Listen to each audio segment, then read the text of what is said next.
Good morning, students. Today we are going to discuss the electrolysis of molten lead bromide. I have already discussed this in our video in the form of a presentation, but I thought that I should explain you this on the board because the reactions are very important. So here we are, and we are going to study the reactions of electrolysis of molten lead bromide. Now, first of all, I told you that for the process of electrolysis of molten lead bromide, we need a special apparatus. Now, what is that special apparatus required? The special apparatus required is silica crucible. Now, the question comes that why do we require silica crucible?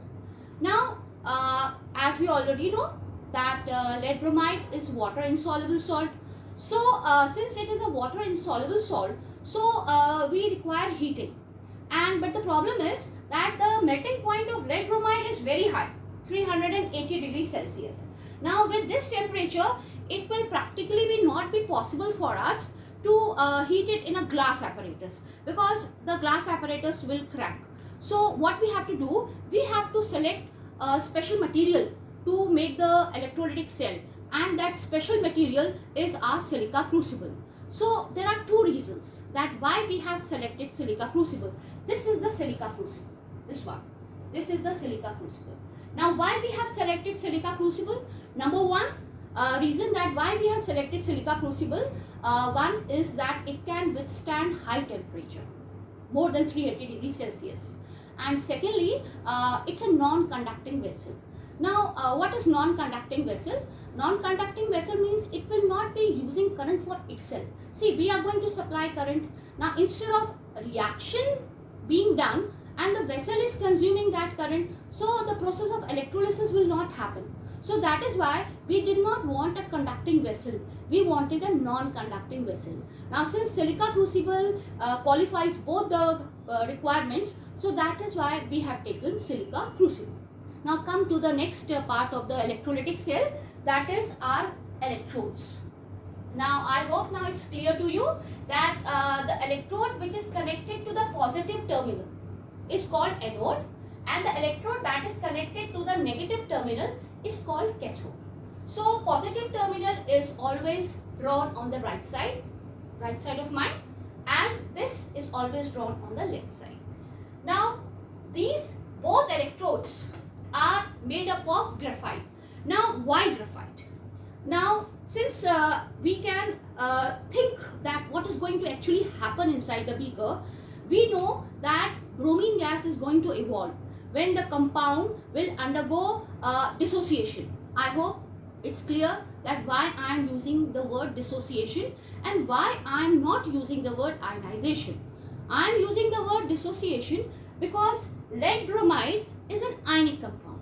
So that's the reason I cannot use the word ionization. So be very careful in using the word dissociation and ionization. So these two rods are preferably taken of graphite. Now why we have taken them of graphite? Because we don't want that once the reaction is complete and then the product starts evolving, we don't want that the product should react with these electrodes. So that is why we have selected graphite rods, because graphite rods are inert and they do not participate in the reaction. So these are the two graphite rods, and here is our molten lead bromide.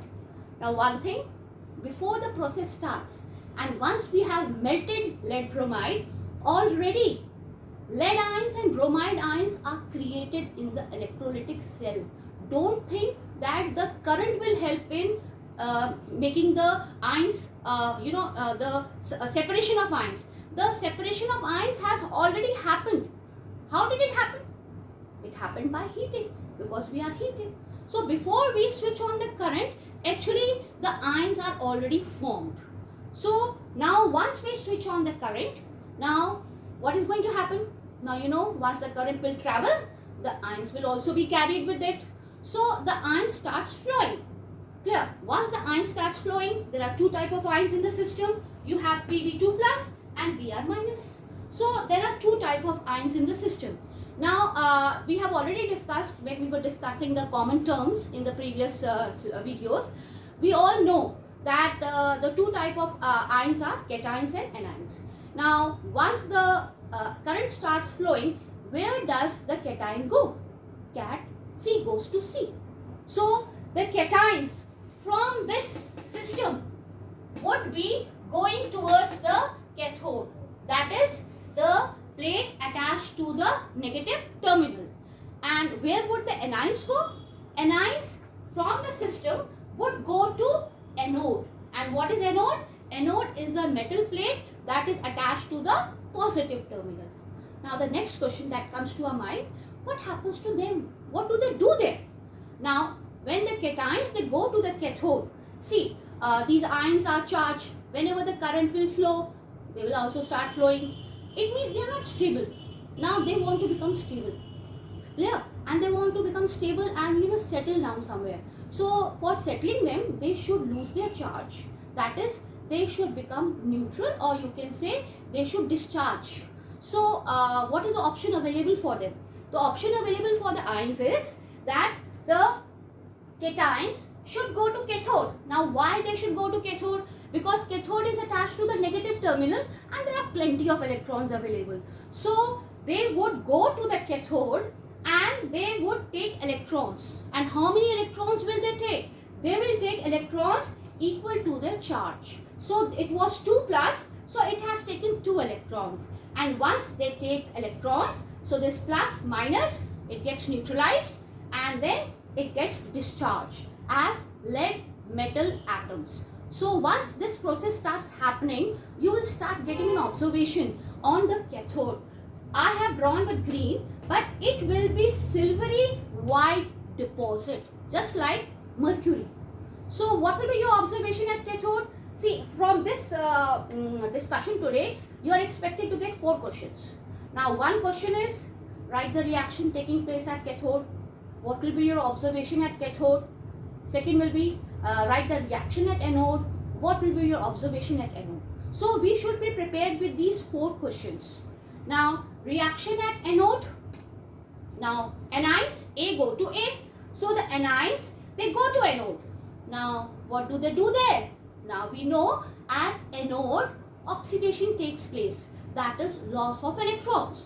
So these anions, they lose electron. Br minus becomes Br, neutral, and it loses electron. But is Br stable? No.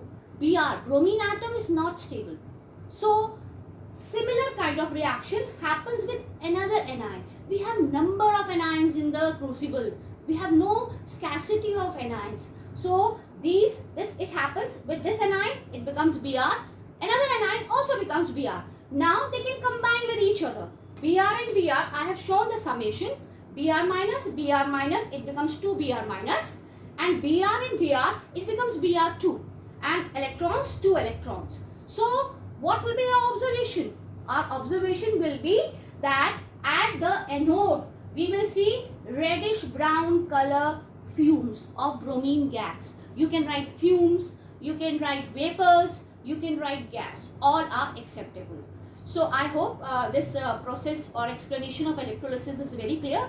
It is quite important, and you will see in many of the question papers or question bank, you will see it's a very common question they ask. And it's not that difficult. Once you understand, you can easily, no need to mug up, you can understand the process, and just you have to learn these colors: silvery white deposit and reddish brown color fumes. Thank you.